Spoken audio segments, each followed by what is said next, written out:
don't know what I'm trying to say. Hello. It's like a, oh, my concealer's drying because I'm talking too long. Is Olivia even a person? Is Olivia an emotion? Is she a place? We don't know. Hi, I'm Olivia and you're watching Via Christina.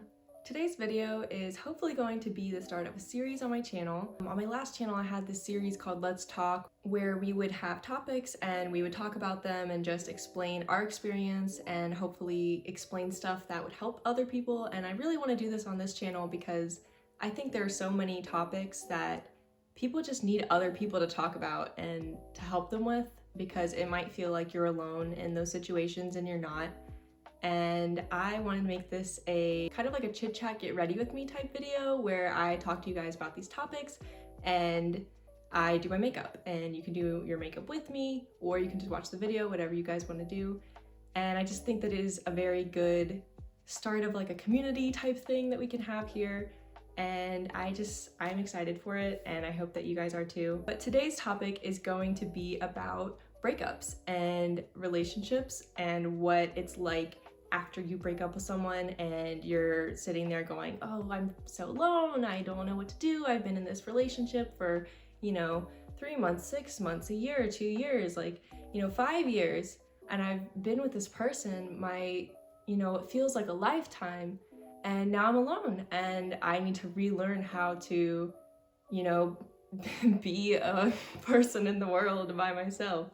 Not that relationships are always like codependent in that way, but relationships do take up a lot of time and effort, and when you're no longer putting in the effort into someone else, you kind of have to put that effort into yourself again and into friendships. So today I'm going to just be doing a very casual makeup look and talking to you guys about some things. So let's get into it. So the first thing that I'm going to do is apply a primer just all over my face, and I do not have a mirror in here, so I will be using this Fenty Beauty Compact and looking into this. So wish me luck with that because it's not the easiest to apply your makeup in something this tiny. The next thing I'm gonna do is just apply a bit of foundation. I don't usually wear a ton of foundation just because I don't like too much coverage. I like my natural skin to kind of show through a little bit. I don't mind having a little bit of a blemish show every once in a while.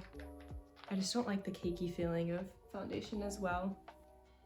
So the first thing I really want to talk about is when you first break up with someone, what that's like. And whether you break up with them, they break up with you, regardless, it's going to be a big shift, a big change.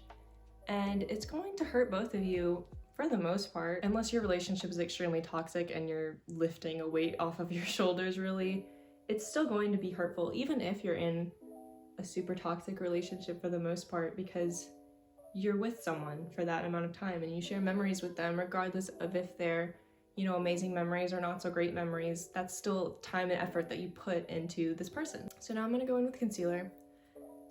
But like I was saying, when you first put all of this time and effort into someone and then suddenly you're not with them anymore, that's a big shift. And especially with social media, it might feel like you have to see what this person is doing all the time, and it can be kind of exhausting at some points because maybe you just need time and you don't want to see what they're doing, And depending on how bad the breakup is, you might be completely on good terms or you might never want to see them again. And so I think the first thing when you break up with someone is kind of understanding where you guys are at in that sense. And you don't have to know where you're at first. You can just not talk to them completely. You guys can still communicate. And a lot of people will tell you, oh, don't communicate with your ex, don't talk to your ex, and that's so bad, you can't talk to them. And everyone's situation is going to be different. It really depends on how you feel. Now, I am in no way endorsing running back to your ex, and I don't think that you should talk to them if you don't want to talk to them, or play with your feelings or play with their feelings or whatever. But I do think that only you and your ex-partner know what is best for you guys and your relationship. And so I think the first thing is kind of understanding where you're at, where your heart's at, and where they're at, and doing the best thing for the both of you. Of course, you're still going to have feelings for this person and you're gonna wanna do what's best for them as well, but you have to take care of yourself first.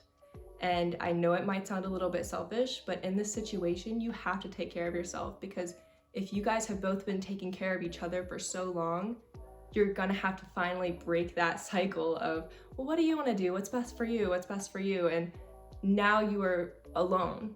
They're no longer your partner. So you have to take care of yourself first. So now I'm gonna go in with some powder. So for me, my ex and I decided that we were not going to communicate for about at least like a week, kind of take some time to think about some things before we communicated with each other. And I think that was the most healthy decision for us. Now, not everyone is going to have that same level of talking for a week, not talking for a week, whatever. But for us, that was what was good. And we were both fine with each other on social media. And then one day I got to a point where I was like, you know what? I can't see his stuff every day, because it was popping up, his Instagram stories, you know, Instagram posts, whatever, were popping up all over my feed. And I was like, you know what? I can't see this right now. It was not healthy for me. And that's what you have to do. You have to understand what is healthy for you and what isn't.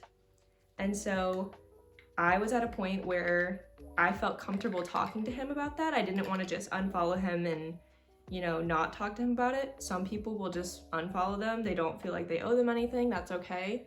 It's really about where you are in the relationship. And so for me, I said, hey, I'm gonna unfollow you at least for a bit, because I don't think it's healthy for me to follow you. He said, okay, I respect it. And that's what I did. And after a little bit, I refollowed him and we follow each other and we're all good. So I think just when you first break up, what I'm saying is create boundaries and understand those boundaries, and you can figure out if you want a friendship or whatever with this person later down the line. You do not have to immediately go, well, we can be friends, or, well, we can never be friends. And that's okay. You don't have to create those strict boundaries. You just have to create enough boundaries for yourself to heal. So now I'm gonna go in with some Hoola bronzer. So the next thing that I really had to do, that I feel like a lot of people have to do, is relearning how to be alone. My cats are playing downstairs. And relearning what it's like to be single, because I was in a relationship. I mean, we knew each other for about 2 years. We dated for less than a year and a half-ish. And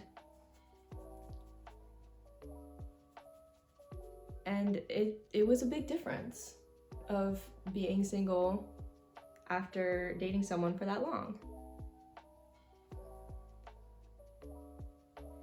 And in doing this, I had to rediscover what made me happy as far as hobbies, as far as things that I enjoy doing, as well as the people that make me happy. And for me, this was reconnecting with old friends, rediscovering old hobbies, as well as realizing who my true friends are in that time, and finding new hobbies as well. And I feel like the way I'm saying this makes it seem like I didn't have any hobbies while I was dating him, and that's not true at all. It's just I would enjoy doing things with him because I was with him. It wasn't necessarily, oh, I love doing this thing because I love doing it. It was, well, I'm doing it with him, so I love doing it. And I really had to find out what things I like to do regardless of him. And also, like I said, rediscovering things that made me happy. I'm going in with some blush now. So for me, this was being creative. I love painting, I love doing makeup, I love just anything where I can be creative. Poetry. Oh, this is blending weird. My makeup looks bad at the end of this. I'm doing it in a tiny mirror with, it's dark out and we're not gonna judge me, okay? So I got a sewing machine for Christmas. I'm getting into sewing. I've done embroidery. I love painting. And I'm, like I told you guys in my first video, I'm planning on opening an Etsy shop, and that's what makes me happy. I love doing that stuff. I'm a communication major, so I love marketing and advertising type stuff as well. But yeah, that's what I was realizing. And I also reconnected with a lot of old friends. And during that relationship, I had met new friends and I had lost some old friends, and I kind of realized who my true friends are. And I refound some old friends that I'm very thankful for. You kind of have to surround yourself with people that genuinely care about you when you're going through something like this. And that's what I did, and I'm really thankful that I'm finding those people that are really there for me. Now, after you break up is usually when people start kind of looking back at their relationship and going, well, what went wrong? What happened? Blah, blah, blah. And rather than looking back and asking what went wrong, I think looking back and asking yourself, what can I learn from this, is what you should be doing. Because yeah, you can look and go, well, this was wrong and I don't want to date someone that's like this ever again, and you know, he treated me so well, I'm never gonna find that person again. And rather than picking and choosing the good aspects of the relationship and the bad aspects of the relationship, reflecting and asking yourself, what did I learn from this, is what's really going to help you move on and understand yourself and understand future partners. I say that like I know I'm like I say that like I'm like, you know, going and meeting some guy, but I know right now I'm not ready to date, and that's okay. And that's something that I feel like you also have to tell yourself is, you know, you're not going to be ready right away to date usually. Some people are, but you know, if you're going through a genuine heartbreak, filling your heartbreak with another person is not going to heal your heartbreak. You have to take time and heal before you get into a healthy relationship. So one thing I learned from my relationship is about compromise, because when you're single, you don't really have to compromise things. You don't really have to go, well, I don't really want to do this. You just don't do it usually if you don't want to do it, unless it's, you know, for a friend or family or someone you really care about. But it's different in a romantic relationship. Compromise is very important in a romantic relationship, and I definitely learned what compromise is as well as what compromise isn't. And also I'm going with the rawbeautykristi Colourpop palette. I love this palette. It's beautiful. I'm so happy for Kristi. Her baby is beautiful. She just seems so happy. I'm so happy for her. Like, she's having the best year. I love Kristi. But anyways, so I definitely learned what compromise is and what compromise isn't. And in my relationship, I think we both kind of had each other like on short leashes, if that makes sense. Like, we both had things that we liked about what the other person would do and we didn't like about what the other person would do. And if we didn't like it, we were just like, well, I don't like when you do that, so don't do that, period. And we were doing it to each other, so it was okay. And when I'm looking back, I'm like, that's literally just like two wrongs don't make a right, basically. And I really just learned about myself, like, hey, that's not okay to tell someone what they can and can't do. And it's also not okay to have someone tell me what I can and can't do. And at the time, we didn't think like we were telling each other what we can or can't do. We just thought, oh, this is what compromise is. We love each other, so we're just going to compromise. And he doesn't like when I do this, so I'm not gonna do this. I don't like when he does this, so he's not gonna do that. And that's compromise. And I don't think that's what compromise really is. And I was talking to my friend the other night. This is one of my old friends that I reconnected with that I'm very thankful for, because I have a very small circle of friends, and I think I needed a little more people in my life surrounding me. And I love this girl, she's very positive. And I was talking to her about it, and I was talking about sacrifice and how people always say that love is sacrifice. And she was telling me, I don't really think love should have to be sacrifice. You know, if you love someone, then wouldn't you have enough in common that you're not gonna have to sacrifice at least really big things? Like things that you really genuinely care about. You shouldn't have to sacrifice those things. And, you know, everyone's gonna have different opinions on this, but looking back, you know, there was a lot of things that we both sacrificed for each other because we loved each other, when we shouldn't have to sacrifice those things. Like things that you genuinely care about, like beliefs, and, you know, everyone has their own morals, what they think is right and wrong, and no one should have to compromise that stuff for another person. I don't think that happened like a ton. I just think that there was some things that we both kind of sacrificed for each other, and I don't think we should have done that. I feel like everyone's gonna roast me because I'm using the same brush. Let me switch brushes. Switching brushes and they're just all dirty. Like, who knows what I'm gonna get on this brush. But another thing is learning about yourself and growing, and kind of learning like how to grow with someone as well as grow by yourself. Because when you're in a relationship, you have to grow together, or it's really not gonna work unless you both stay the same, if that makes sense. So when you're both growing as individuals and you're growing together, you kind of have to realize, you know, am I growing in this direction because of them, or am I growing in this direction because that's what I want to do? And I think I was telling myself a lot of things that I was putting a lot of pressure on myself to make decisions, because that's what I felt like I needed to do at the time. And I'm so young, I don't need to make those decisions right now, but I was telling myself I needed to.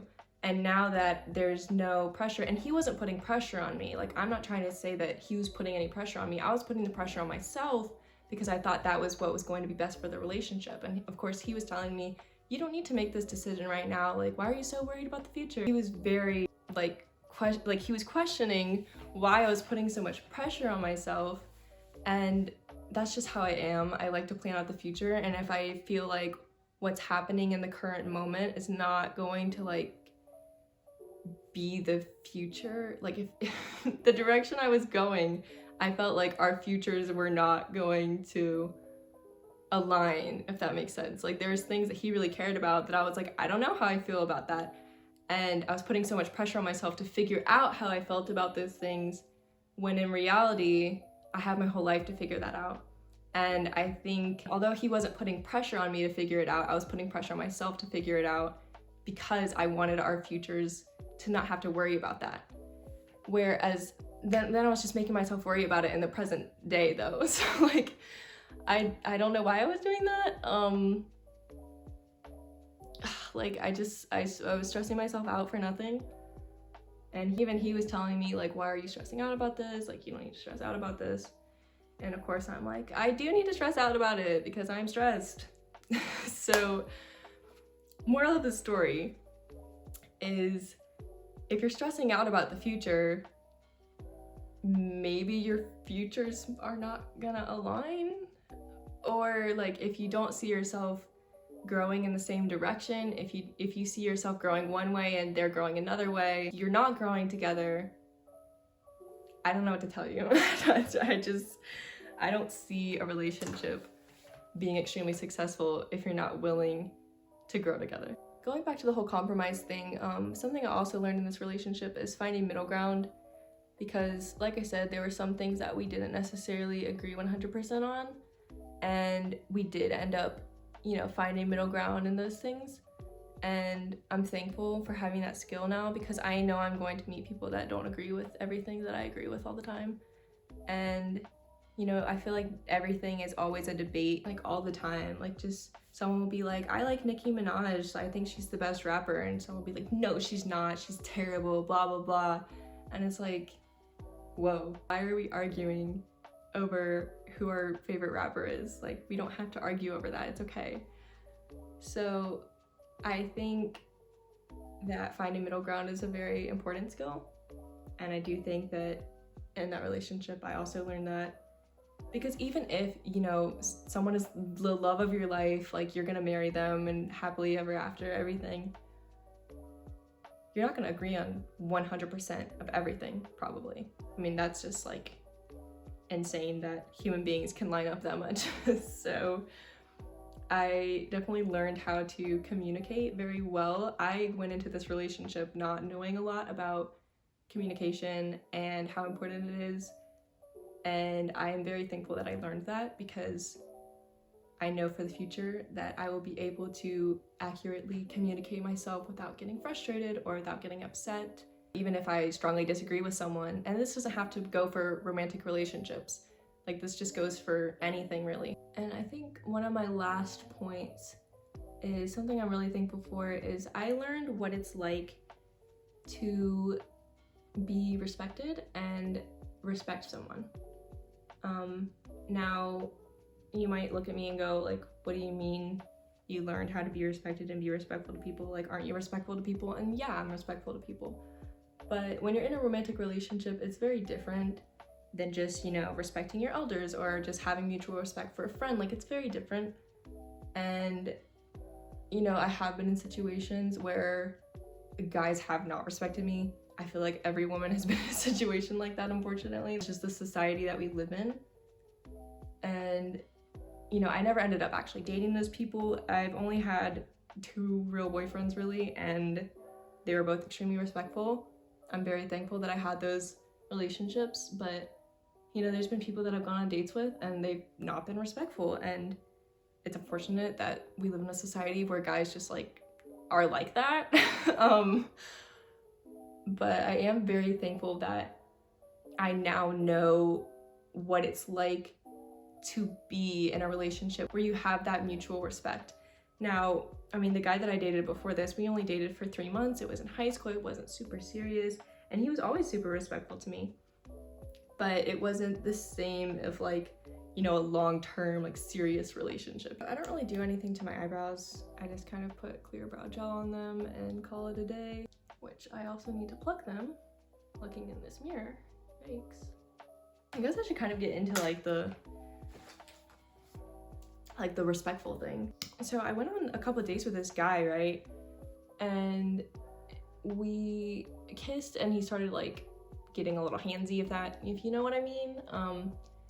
And so I left and I didn't go on any more dates with him because I was like, you made me uncomfortable. And turns out, like, all of his friends knew that he had a past doing this. And these were people that were, like, mutual friends of me and him, and they knew this and didn't tell me and didn't warn me. And I just, like, don't understand that. Like, one, how are you going to be friends with someone that you know just, like, disrespects women? Like, like, why are you gonna do that, first of all? Second of all, I thought I was your friend and you didn't warn me? Like, why aren't our ladies looking out for our other ladies? Like, that's just so disrespectful and, like, not okay. And I mean, now I look back and I just kind of, like, laugh at it and go, I'm glad I was in that situation, because now I know what it's like to be in that situation, and now I know how to say no and be like, stop, don't do that, don't touch me.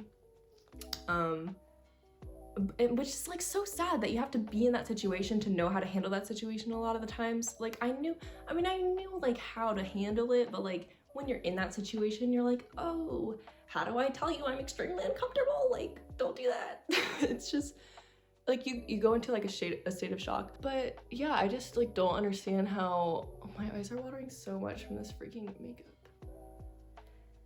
Does anyone else's eyes do that? Like, I wear contacts, and if I wear makeup, my eyes just, like, immediately start watering anytime I do anything to them. But yeah, I just, like, don't understand why people decided that that was okay. But they just let me go on a date with this guy knowing that he had a past of, like, being disrespectful to people. And I thought these were my friends. So clearly, once I got out of high school, I realized who my real friends were, which one of them is my friend that's been my friend since 7th grade. So you can have friends for a long time One was my friend in high school junior year. There are people that you can know for a very long time that can still be your friend, but high school friends, not all of them are great. Some of them are a little bit icky. I'm gonna use this nikkietutorials Ofra collection lipstick just because I think it's fun and I'm not going anywhere after this. Even if I was going somewhere, I would still wear this. I love this lipstick. But it's just fun. It's a little bit lighthearted after that story. Why am I trying to talk while I put lipstick on, girl? Stop talking. I'm just going to set my makeup with this setting spray. So I decided my hair looks like a hot mess, so we're whipping out the 2013 Alfie Days merch. Sorry about my hair beanie. Don't know if he still sells that. I literally don't watch Alfie's videos anymore. I'm sorry, Alfie. But this beanie, I've had it forever. I think it's cute. So this is the final look. Hope you enjoy the orange vibe that I went for today. I feel like it kind of contrasts the harshness of the video. I know this video is a little bit personal, but I really hope that it can help people because I know that going through a breakup can be very difficult, and it's just nice to have someone tell you that it's gonna be okay. And I know you don't want to hear that. I know you don't, because I didn't want to hear it. I thought I was gonna be with this guy forever, and we're not, and that's okay. But I'm just trying to tell you guys, it will be okay. It genuinely will be okay. Give yourself time. Give yourself time to heal. You don't have to talk to your ex ever. You don't have to talk to them within the first year, within the first month, within the first week. You can talk to them. If that's what's going to help you, you can talk to them. It's really up to you. You can be friends with your ex. You can never talk to your ex ever again in your life. It's really up to what is healthy for you. You have to do what is best for yourself because no one is going to look after you except you. I know that sounds harsh, but that is the type of world we live in. And when you're not in a relationship, I mean, maybe that person didn't even look after you during the relationship. But when you're not in a relationship, like, the only person looking after you is you. Yes, you can have friends and family that are going to look after you in some senses, but you only know yourself. You only know your feelings. You only know what is best for you. And so sometimes asking for advice from people is really not the best thing because they haven't experienced it. They haven't gone through it. So I would text my friends and be like, should I text him? I feel like I need to communicate this with him. And they'd be like, why are you texting your ex? And I'm like, because that's what I need to do for me. So if you've been talking to your friends who haven't gone through a breakup, or you've been talking to family that's like, just ditch him, or, you know, or maybe your family loved them and is like, why did you break up? I'm so sad. Like, I know some families like basically adopt these people into their family, and you know, it's really difficult. But all I'm trying to say is, you know, you do you. I am telling you that give yourself time because it's gonna take time to heal. Do what you have to do for you. Talk to them or don't, it doesn't matter. Block them on social media or follow every single thing that they're doing. Whatever is healthy for you. Try and look back and reflect and learn stuff about yourself, learn stuff about the relationship, learn stuff that you can take with you and move on eventually. And, you know, when you get into a new relationship, you'll understand what you need to do, what you need your partner to do. And I think that's about it. I hope this helped people, and I hope you guys enjoyed this type of video. If you're new here, I'd love to have you. You can go ahead and subscribe down below. Follow me on Instagram and Twitter and TikTok and whatever. And yeah, I hope you guys have a good one. Bye.